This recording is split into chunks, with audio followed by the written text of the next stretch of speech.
I can't imagine.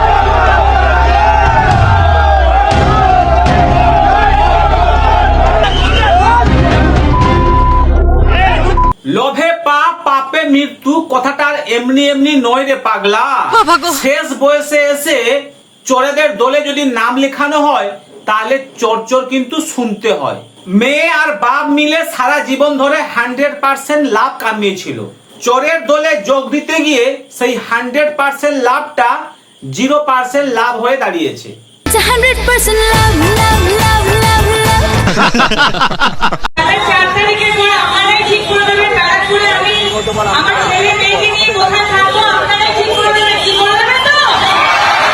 জনগণ ঠিক করে দিয়েছে যে আপনি আর আপনার পরিবার মিলে কোথায় থাকবেন।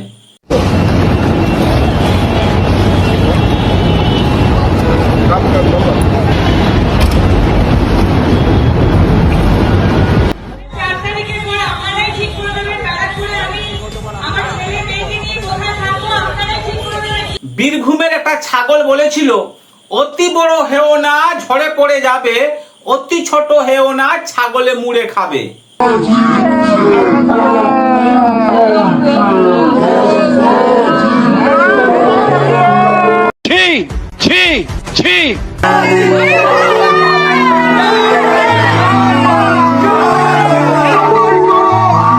অন্যায় অন্যায় পাপ পাপ পাপ।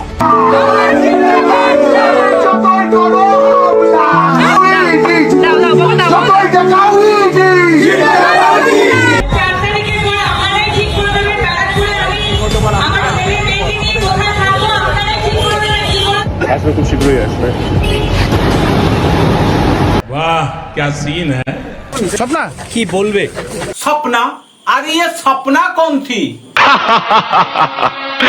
हमें तो अपनों ने लूटा, गैरों में कहा दम था।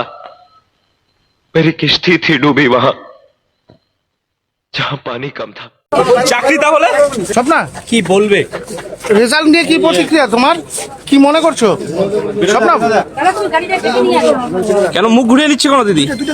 মুখ এই জন্য ঘুরিয়ে নিচ্ছে, চাকরি ছেড়ে চোরের দলের নাম লিখিয়েছিল, হেরে গেছে তাই এখন মুখ লুকাচ্ছে। আপনি প্রার্থী তো, প্রার্থী না আপনি, মুখ ঘুরাচ্ছেন কেন? এই ফলে কি সন্তুষ্ট? আমি কি জন্য করবো বলো না এই ফলে কি না, এই যে ফলাফল এরকম কি আশা করেছিল যে এত বিহাইন্ড হবে? দেখুন হার জিত আছে, কেউ যদি হারে তাহলে অন্যজন জিতবে। হ্যাঁ সে তো ঠিক কথা, একজন হারবে অন্যজন জিতবে, তবে স্বপ্নার স্বপ্নটা স্বপ্নই থেকে গেল। একে বলে সুখে থাকতে ভূতে কিলায়। মুখ্যমন্ত্রী এখনো পর্যন্ত কি পেলে, ফলাফল কি জানতে পারলে? আপনারা খুব ভালো করে জানেন, আমরা জিজ্ঞাসা করছেন। তুমি কি এখন বাড়ি ফিরে যাচ্ছ? আমি বাড়ি যাচ্ছি। না, এই যে এত বেশি ভোটে যে হারটা তোমার হলো, এটা কি বেশি ভোট কোথায়? কত কত ভোটে আমরা সঠিক জানি না। চাকরি দাও না বেশি ভোটে হারেনি, তবে 21,477 ভোটে মাত্র হেরেছে, মাত্র। চাকরি করে সম্মানের সাথে বাঁচছিল, চাকরিটাকে রিজাইন করে দিয়ে চলে এলো চোরের দলের নাম লিখাতে। ওদিকে চাকরিও গেল আর এদিকে এমএলএ হওয়ার স্বপ্নটাও গেল। একে বলে অতি লোভে তাঁতি নষ্ট। কেন মুখ ঘুরিয়ে নিচ্ছে কেন দিদি? আপনি প্রার্থী তো। একুল আর অকুল দুই কুলই গেল। চাকরি তাহলে স্বপ্না কি বলবে? চাকরিটা মায়ের ভোগে গেছে, তবে স্বপ্না চিন্তা করার কোনো দরকার নেই। ভোটে তো হার জিত লেগেই থাকে, এটা জাস্ট একটা গেম, জাস্ট একটা খেলা। তবে স্বপ্না মন খারাপ একদম করবেন না, ছোট্ট একটা ঘটনা ভেবে উৎসবে ফিরুন।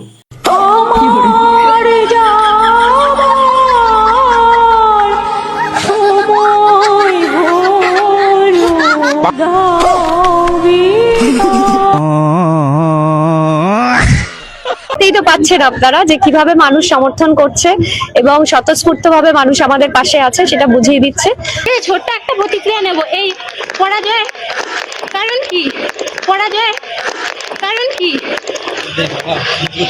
সোনারপুর দক্ষিণের বারবার অভিযোগ ওঠে যে পুকুর ভরাট, মাটি চুরি, পুকুর চুরি।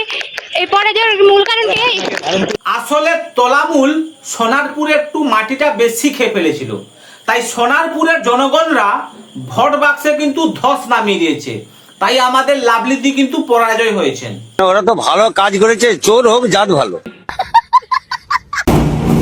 জয় শ্রীরাম। চমকে উঠলেন নাকি? আশ্চর্য হওয়ার কিছুই নেই, এরা সব পারে। সবুজ থেকে গেরুয়া, আবার গেরুয়া থেকে সবুজ। 19 সালের লড়াই, 19 সাল থেকে লড়ে গেছি, ঠিক আছে, আজকে তার পূর্ণতা পেলাম। দিদি, আপনি 19 সাল ধরে দাঁতে দাঁত চেপে লড়াই করেছেন, আর আমি দাঁতে দাঁত চেপে হাসিটা বন্ধ করতে পারছি না। 19 সালের লড়াই, 19 সাল থেকে লড়ে গেছি, ঠিক আছে, আজকে তার পূর্ণতা পেলাম। আমাদের এই সুজাতা দি 19 বছর ধরে কিভাবে লড়াই করেছেন জানেন? कैमरामैन जल्दी फोकस करो। এবং বিষ্ণুপুর লোকসভার মানুষের জন্য তৃণমূল কংগ্রেসকে এবং তৃণমূল কংগ্রেসের প্রার্থী হিসাবে সুজাতা মণ্ডলকে জিতিয়ে মানুষের সেবাদাসী হিসাবে কাজ করার সুযোগ। মোদী সরকারের উজালা গ্যাস যোজনা দেখুন, তাহলে কি বলবো? ওহে নন্দলাল, ওহে কেন্দ্রীয় সরকারের নন্দলাল, বিনা পয়সায় ফুটছে। জলদি বল, কাল সুবে পনভেল নিকল। দিদি গ্যাসে ফুটছে, 1100 টাকার গ্যাসে ফুটছে দিদির দেওয়া বিনা পয়সার চাল। ওহে নন্দলাল নাম উচ্চারণ করতে ভয় পেত, সেই সময় মুখে রক্ত দিয়ে সবকিছুর বিরুদ্ধে যে মার্ডার হুমকি সহ্য করে, এত অত্যাচার সহ্য করে তৃণমূল আমার বাড়ির ইলেকট্রিসিটি কেটে দিয়েছিল, জানলা দরজা ভাঙচুর করে ঘর ভাঙচুর করেছিল, পুলিশ রেড করতে পাঠিয়েছিল, আমার সামান্য চাকরির বেতন স্টপ করে চাকরি বন্ধ করে দিয়েছিল, আমার বাবা মা অসুস্থ গায়ে ছিল, তাদের উপর অত্যাচার করেছিল। সেই দিন থেকে তাতে দাঁত চিপে লড়াই করেছিলাম, যখন 5টা লোক বেরোতো না, পা দিয়ে রক্ত বেরোতো। আজকে তার সফল হলাম। মাইরি, এরা পারেও বটে, কখন যে কোন পোশাক এরা ধারণ করে নেয় রামও জানে না। যতদিন রাজ্যে মাননীয় মমতা ব্যানার্জি থাকবেন, যতদিন অভিষেক ব্যানার্জি বেঁচে থাকবেন, ওরা ভালো করে জানে পশ্চিমবঙ্গ জয় করা তো দূরে থাক, পশ্চিমবঙ্গের বাউন্ডারির আশেপাশে যেতে পারবো না আমরা, কারণ जब तक टाइगर मारा नहीं तब तक टाइगर हारा नहीं। ভাই প্রতিকুর রহমান আর কোয়েল মল্লিকের মতন কপাল যেন ভগবান অন্য কাউকে যেন না দেয়, এতই খারাপ কপাল এদের চলছে যা বলা যায় না। প্রতিকুর রহমান সিপিআইএম থেকে ছেড়ে টিএমসিতে যোগ দিল, টিএমসিতে যোগ দেওয়ার কিছুদিন পরেই টিএমসি বিদায় নিল। এবারে প্রতিকুর রহমান না সিপিএম এ যেতে পারছে, না বিজেপিতে যেতে পারছে, মানে পুরো কেরিয়ারটা একদম বরবাদ হয়ে গেল, খতম, বাই বাই, টাটা।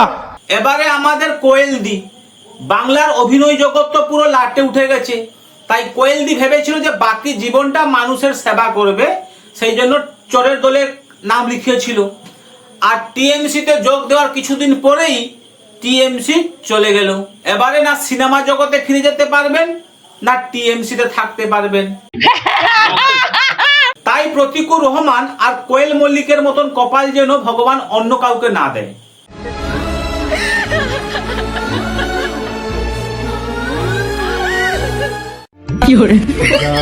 যেদিন শ্মশান ঘাটে বাঁশের দোলায় চড়ে, যেদিন শ্মশান ঘাটে বাঁশের দোলায় চড়ে। वाह क्या सीन है।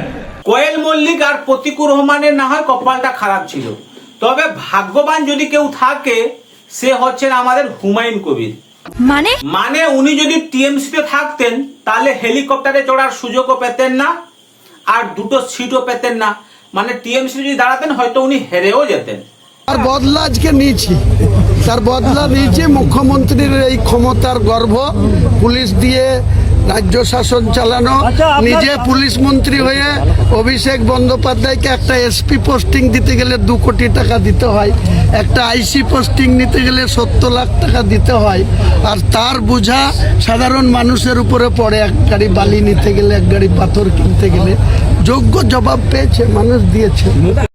এমন গুত্তনি দেবো না। আমি আগেই বলেছিলাম যে মুসলমানকে তুমি চিনতে কোনো বলবো, শুধু মুসলমানের রেড রোডে গিয়ে লা ইলাহা ইল্লাল্লাহ মুহাম্মাদুর রাসূলুল্লাহ ও তোমার ওই কথাতে মুসলমান ভুলবে না, যেদিন জোড়া পায়ের লাত খাবা সেদিন তুমি ওই লা ইলাহা বলা ইনশাল্লাহ বলাও ভুলে যাবে।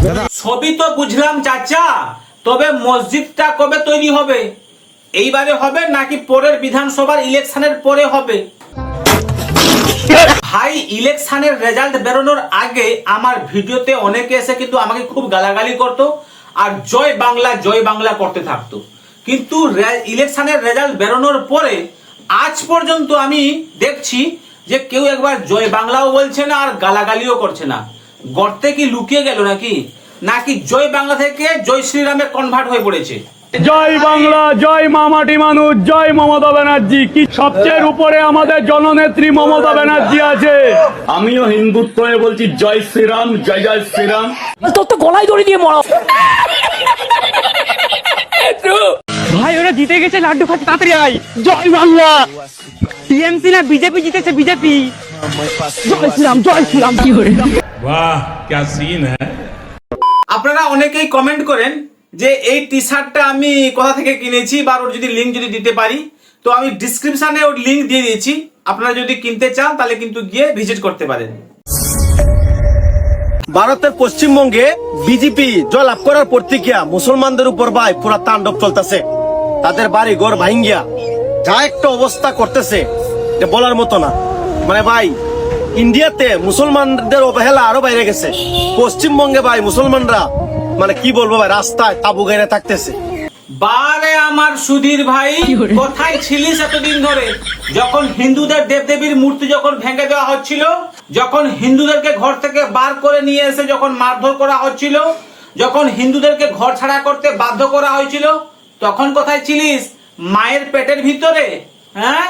আর যেগুলো দেখছিস ওগুলো জবরদস্তি করে দখল করা হয়েছে, তার জন্য ভেঙে দেওয়া হচ্ছে জিসিপি দিয়ে। কারোর ঘর বাড়ি ভাঙা হচ্ছে না, জবরদস্তি দখল যেগুলো ছিল সেগুলো ভাঙা হচ্ছে। বোকা লোক, পাগল ছাগল লোক, কথা বলতে পারে। ভাই, পশ্চিমবাংলার প্রাক্তন মুখ্যমন্ত্রী মাননীয়া মমতা ব্যানার্জি মুখ্যমন্ত্রী পদ থেকে রিজাইন না দেওয়াতে পাশের দেশের লুঙ্গি বাহিনীরা লুঙ্গি তুলে আনন্দ প্রকাশ করছে। সম্মানিত মুখ্যমন্ত্রী মমতা ব্যানার্জি,